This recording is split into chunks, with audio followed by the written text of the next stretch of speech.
Atos 8, 9 e 10. A expansão da igreja. Queridos, nós começamos aqui nesse capítulo de Atos 8, falando que exatamente a morte de Estevão, né, sendo um mártir, ele incendiou esse início de perseguição.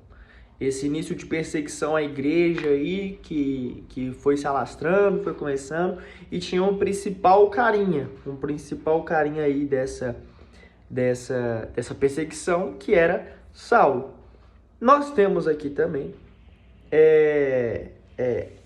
a expansão da igreja, que é o que fala aqui como um subtítulo, né, para mim aqui na minha Bíblia, falando exatamente sobre Filipe ter ido a Samaria, e quando ele chega lá em Samaria, várias pessoas se convertem, e depois vai Pedro e João para que essas pessoas recebessem o Espírito Santo.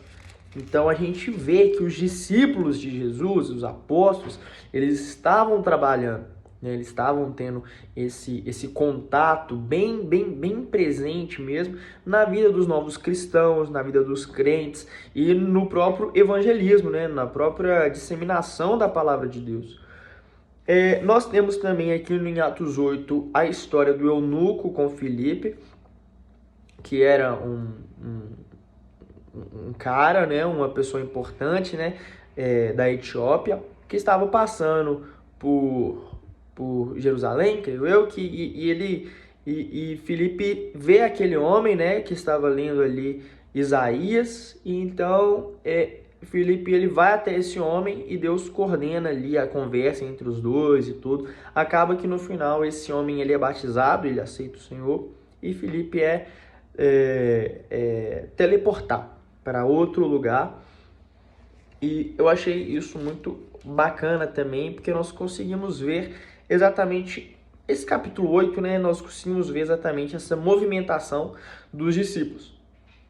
Essa movimentação bem, como a gente pode falar, bem corpórea, com muitas ações dos discípulos, como a gente pode dizer assim.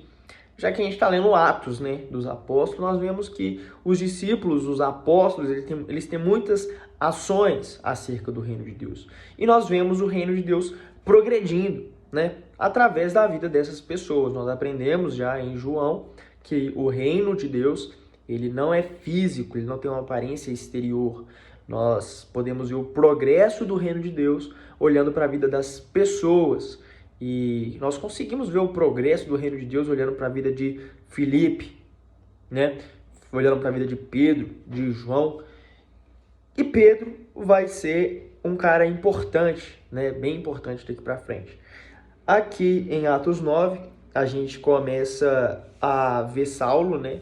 Saulo tendo esse lugar de destaque agora. Nós vamos ver muito nesse livro, né, de Atos, esse vai e volta entre as histórias de Saulo e outras histórias, né? E nós temos a conversão de Saulo. A conversão de Saulo é complicada, queridos, porque Saulo ele era um grande perseguidor da Igreja de Deus. Ele era um grande perseguidor das pessoas que aceitavam a Jesus, né? E que tinham as suas vidas transformadas por Jesus. Então ele era um grande perseguidor. Então ele trama uma estratégia, né, para prender os judeus, que no caso aqueles que estavam no caminho, né, que era a seita, e preparou uma estratégia para prender, né, levar cativo essas pessoas. Mas no caminho, onde ele estava indo para efetuar a sua ação, né, para efetuar ali aquilo que ele estava planejando, Deus se revela a ele, né? A partir de Jesus, né? Tanto que ele vai falar que ele viu Jesus. Então ele rola todo bafafá, que ele vê uma luz e depois ele cai do cavalo e aquela luz fala com ele: por que você me persegue? E Saulo fala: como assim? Quem é você? E fala que é Jesus, aquele a quem você persegue. Olha que loucura, né? Então Saulo ele tem uma sequência de regras em que ele tem que ir para uma cidade. Ali ele encontraria Ananias, e Deus também se revela a Ananias, explica para ele a situação, porque é difícil, né? A gente vê aí que Saulo ele é um cara bem contra a igreja de Deus, e a gente tem Ananias, que é esse cara bem sublime à igreja, né? Uma persona da igreja de Deus naquela época, e é difícil, né, se aceitar esse fato de que você, como homem de Deus, ia ajudar alguém que está querendo te matar. Então Deus, ele dá essa explicação breve aí para Ananias, que vai até Saulo e consegue efetuar ali a volta, né, dos olhos, né, já que Saulo ele ficou cego por 3 dias. Então ele agora começava a enxergar, né, não com os mesmos olhos, né, mas com os olhos diferentes. Agora ele conseguia enxergar o amor de Cristo no mundo, o amor. E em outras histórias nós vamos ver aqui, olha esse subtítulo que a Bíblia me dá: o perseguidor torna-se perseguido. Fera, né? Então Saulo ele se converte. Eu queria frisar algo muito interessante aqui. Logo no finalzinho do capítulo 9, nós vamos ver o seguinte, que é a cura de Enéas e a ressurreição de Tabita. Logo no finalzinho aqui, a gente vê Pedro tomando esse lugar de destaque. Olha só. E, como líder era perto de Jope, ouvindo os discípulos que Pedro estava ali, lhe mandaram 2 varões, rogando-lhes que não demorasse em vir ter com eles.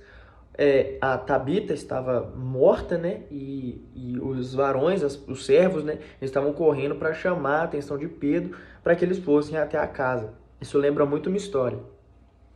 E levantando-se Pedro foi com eles. Quando chegou, o levaram ao quarto alto. E todas as viúvas o rodearam, chorando e mostrando as túnicas e vestes que Dorcas fizera quando estava com elas. Mas Pedro, fazendo-as sair a todas, pôs-se de joelhos e orou. E voltando-se para o corpo, disse: Tabita, levanta-te. E ela abriu os olhos e, vendo a Pedro, assentou-se. Gente, a gente lembra de uma história quando a gente ouve essa. A gente lembra de alguém que fez praticamente a mesma coisa. E é sobre isso que eu quero comentar com vocês. Pedro repetindo os passos de Cristo. Olha que interessante.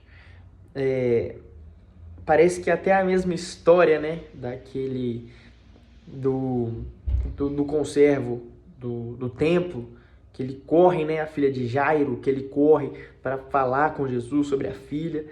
E então Jesus demora, e quando ele chega lá, as viúvas estão chorando, que eram aquelas mulheres que eram pagas para lamentar pelas mortes.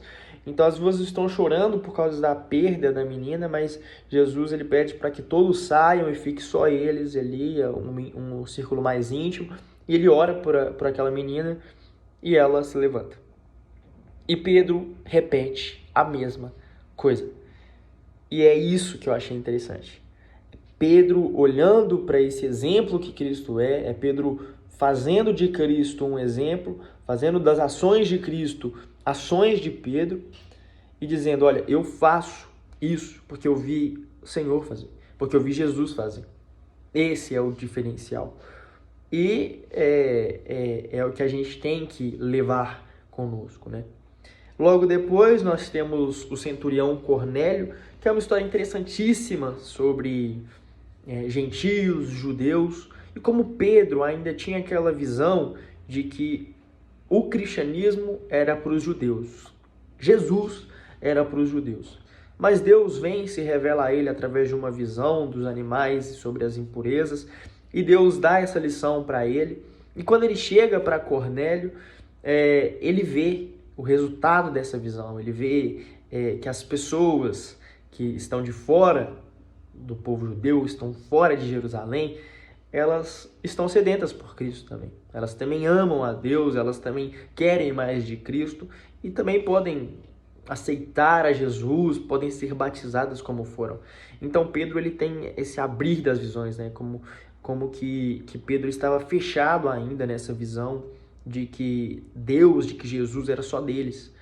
Então Deus ele vem com essa visão e abre a visão de Pedro para que ele consiga enxergar que as outras pessoas, os gentios, as pessoas de fora, da congregação de Jerusalém, ali das cidades, do povo judeu no geral, elas também têm sede de Cristo. Elas também amam a Cristo mais do que qualquer outro judeu, mais do que qualquer outro sacerdote, mais do que qualquer outra pessoa. Elas também podem sentir a falta de Deus, a vontade de Deus.